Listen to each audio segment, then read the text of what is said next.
Get no contact.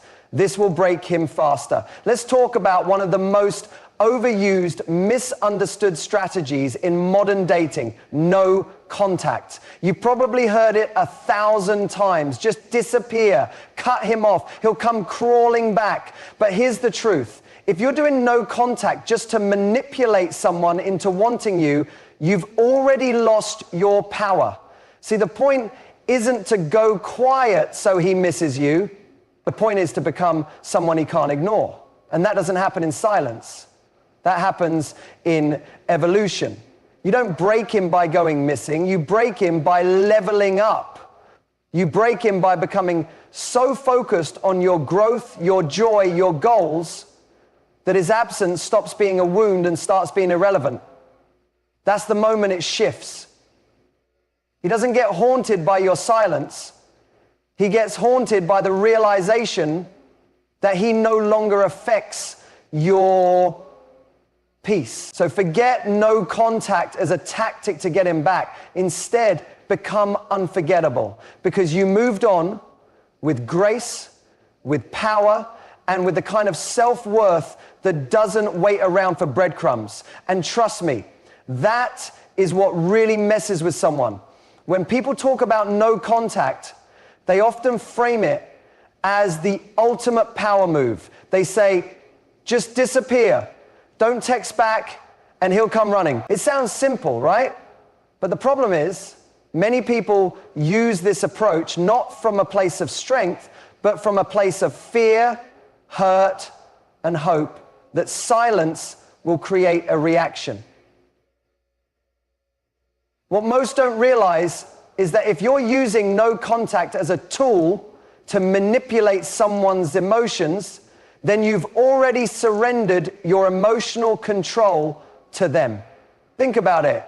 If you're counting the days you haven't spoken to him, checking if he's watched your story, or hoping he reaches out first, then your silence isn't empowered, it's anxious. It's not confidence, it's a performance. You've just turned your worth into a waiting game, hinging your sense of value on whether someone notices your absence. That's not real power. That's just quiet desperation with a filter. True emotional power doesn't need tricks. It doesn't operate in the shadows, hoping someone will suddenly wake up and realize what they lost. Instead, it operates in clarity, in truth, and in a firm sense of self.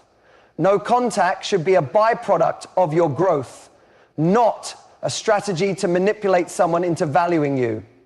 When you genuinely stop engaging with someone, it should be because you've decided that your energy is too valuable to keep investing in a situation that isn't serving you, not because you're secretly hoping he'll feel the void and chase you.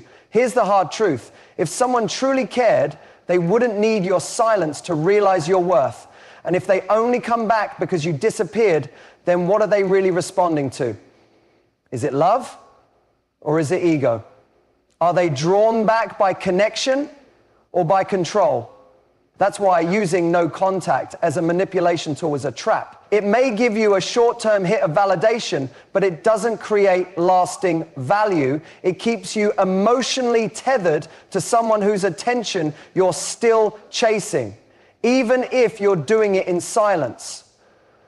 Power is not in pretending you don't care. Power is in actually not needing the game anymore. When you stop texting, not to provoke a reaction, but because you've genuinely redirected your energy to your own healing, your goals, your growth, that's when you're operating from strength. That's when you're no longer performing distance, you're just living your truth. And ironically, that's often when people start to feel your absence most, because they can sense that you're not just pulling away, you've moved on, you've let go. And that's what really shakes someone up. Many people spend so much time and energy focused on how to make someone else react that they forget where their true power lies in their own evolution. When someone pulls away or breaks your heart, the natural impulse is to respond. Maybe it's through begging, pleading, over-explaining, or going completely silent with the hope that absence will sting enough to bring them back. But all of that is still centered around them. You're still orbiting their behavior, their choices, their validation. The shift happens when you stop making them the center of your universe and start placing that focus back on yourself. Evolution is not about pretending to be fine or faking confidence. It's about honestly confronting your pain, working through it, and becoming someone stronger and wiser on the other side. It's about using what hurt you as fuel to build a life you actually love, regardless of whether they're in it or not. When you evolve, you're not playing emotional chess. You're not sitting there wondering what move will checkmate their ego. Instead, you're asking yourself, what version of me do I want to wake up to tomorrow? It's a quieter question, but it's the one that actually leads to real transformation. You start focusing on your goals again. You dive back into the gym, your work, your friendships, not to post it on social media and show how unbothered you are, but because you remember that your life is rich and full when you actually live it for you. And here's the irony. When you do that, when you stop reacting and start evolving, you become magnetic. Not because you're trying to, but because real growth is powerful. It's attractive. It's rare. People can feel it when you've genuinely shifted your energy. It's in the way you carry yourself, in the peace you radiate, and in the boundaries you now enforce, not as punishments, but as expressions of self-respect. Letting go of reaction doesn't mean you become cold or detached. It means you stop giving your time and emotions to situations that no longer deserve them. You stop overanalyzing every message, every silence, every like or unfollow. You realize that none of those things determine your worth. What determines your worth is what you build with your time, your thoughts, and your love. Are you building a stronger version of yourself, or are you building mental temples to someone who's no longer showing up for you? The beauty of this approach is that it doesn't just break him or make him wonder what happened. It actually rebuilds you. And when you focus on your own evolution, your story no longer hinges on whether he comes back. It becomes about what you've become. That's the win. That's the freedom. Because evolution isn't just how you respond to a breakup. It's how you choose to rewrite the narrative from this moment forward. One of the most painful traps people fall into after a breakup or rejection is getting stuck in a waiting mindset.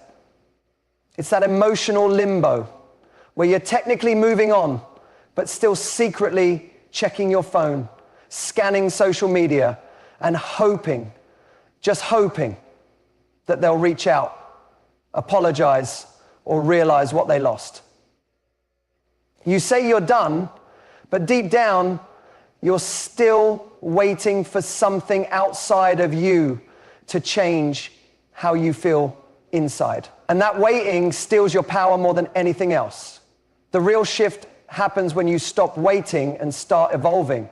Because waiting keeps you tethered to the past. It keeps you stuck in cycles of overthinking and hoping, constantly evaluating your worth based on whether someone chooses you again. That mindset is passive, and it puts your happiness in someone else's hands. But evolving, that's an active choice. It's when you stop asking, when will they come back? And start asking, what can I do with this pain? Who can I become from this experience? That shift is everything. When you choose to evolve instead of wait, you reclaim control of your story. You're no longer just a character hoping someone re-enters the scene. You become the author, flipping the page, creating new chapters. You start to recenter your energy on your own healing, your own wins, your own goals.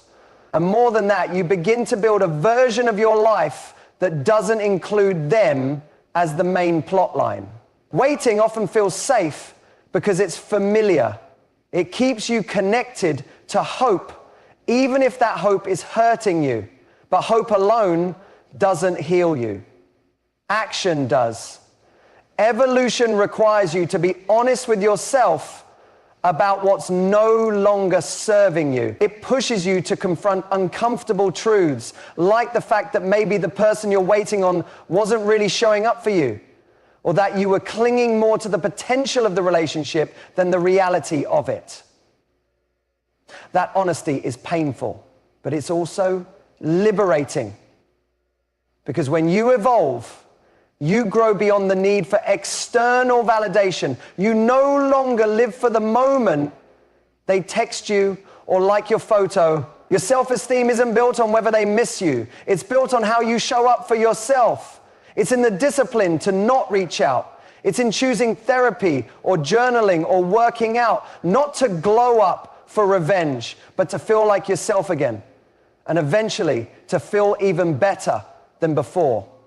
When you stop waiting and start evolving, you begin to experience a different kind of peace. Not the kind that comes from them giving you closure or clarity, but the kind you give to yourself. And in that peace, you find power. Because nothing is more powerful than someone who's no longer stuck in pause mode, but actively writing the next beautiful part of their life, even if that chapter has nothing to do with the person they once waited for.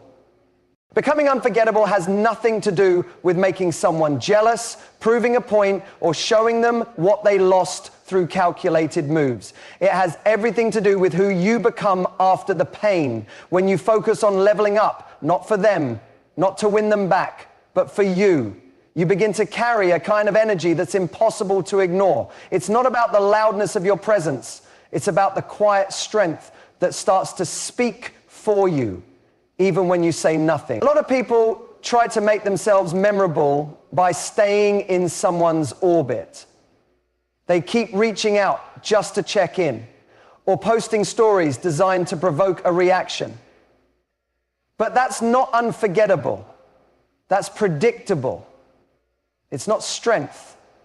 It's strategy. The most unforgettable people are the ones who walk away without bitterness and who go on to build something incredible with their lives. That's what really lingers in someone's mind. That's what haunts them long after the texts stop. Leveling up isn't a performance. It's a decision. It's a choice to stop basing your worth on someone's inconsistent attention and start building a life that feels full with or without them. That might mean diving deep into your career, starting a passion project, improving your health, expanding your circle, or just becoming more emotionally intelligent and self-aware. It's not about the surface changes, though those can help. It's about the inner transformation, the way you begin to see yourself differently. When you start making moves that have nothing to do with them, they start to feel your absence in a deeper way. Because it's not just that you're gone, it's that you're growing. And you're doing it without needing their permission, their presence, or their validation. You begin to glow differently. Not out of revenge, but out of rebirth. And people feel that. That's what stays with them. It's also what allows you to reclaim your self-respect. So many people try to be unforgettable by clinging to someone's memory, hoping to maintain some emotional hold. But the irony is, the tighter you hold on, the easier you are to forget. When you stop chasing, when you stop needing them to see your value, when you shift your focus entirely onto your evolution, that's when your energy shifts. You become light, unbothered, clear. That's what makes someone stop in their tracks, because they realize they don't recognize this new version of you anymore, and they're not sure if they can reach you again.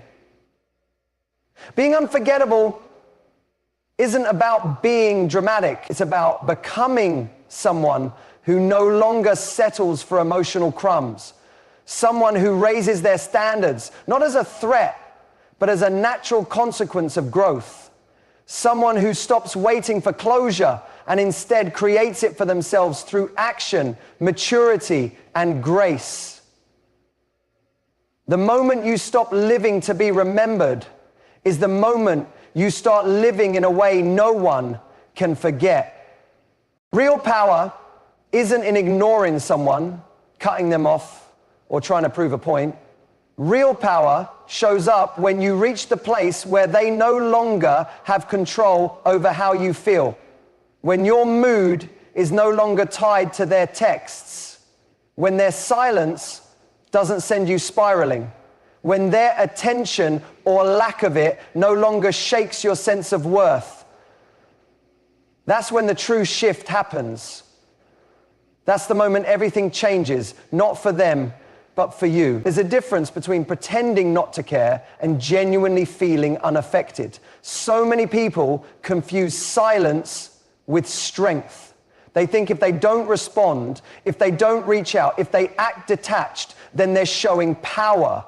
But if inside you're still obsessed, still checking their feed, still hoping they'll say something, then you're not free. You're just silent and suffering. Power doesn't come from silence. It comes from emotional detachment. And detachment isn't coldness, it's clarity. It's when you've done the internal work to heal, to understand, and to move on. Not because you're trying to teach someone a lesson, but because you've finally learned yours. That you deserve peace, that you deserve consistency, that you deserve the kind of love that doesn't leave you guessing. When someone used to have the power to hurt you, to confuse you, to keep you up at night, and suddenly they don't. It shakes them. They may not show it, but they feel it. Because they can sense that their words, their games, their presence no longer have weight. And it's not because you're angry. It's because you're indifferent. That's what breaks people far more than rage or revenge ever could. But getting to that place doesn't happen overnight. It takes work, it takes time, it takes choosing yourself over and over, even when it hurts, even when the temptation to reach out is strong. It takes sitting with the discomfort of missing someone and still choosing not to go back to a situation that made you question your worth. That kind of discipline builds resilience, and resilience builds freedom. The most powerful thing you can do is stop needing closure from the person who broke you. The second you stop giving them that power, the power to define how you feel, the power to interrupt your peace, you start taking your life back piece by piece. You stop being the person who reacts and you start being the person who decides what to accept, what to tolerate, what to walk away from. People don't expect you to stop caring. They expect you to linger, to stay emotionally available, even after they've withdrawn. So when you detach, not as a strategy, but as a lifestyle, it confuses them. Because suddenly, the person who once gave them so much access no longer needs them, no longer chases them, no longer waits. And that's when they realize they lost not just your attention, but your heart. And there's no performance, no message, no post that can recreate that kind of access once it's truly gone. Take care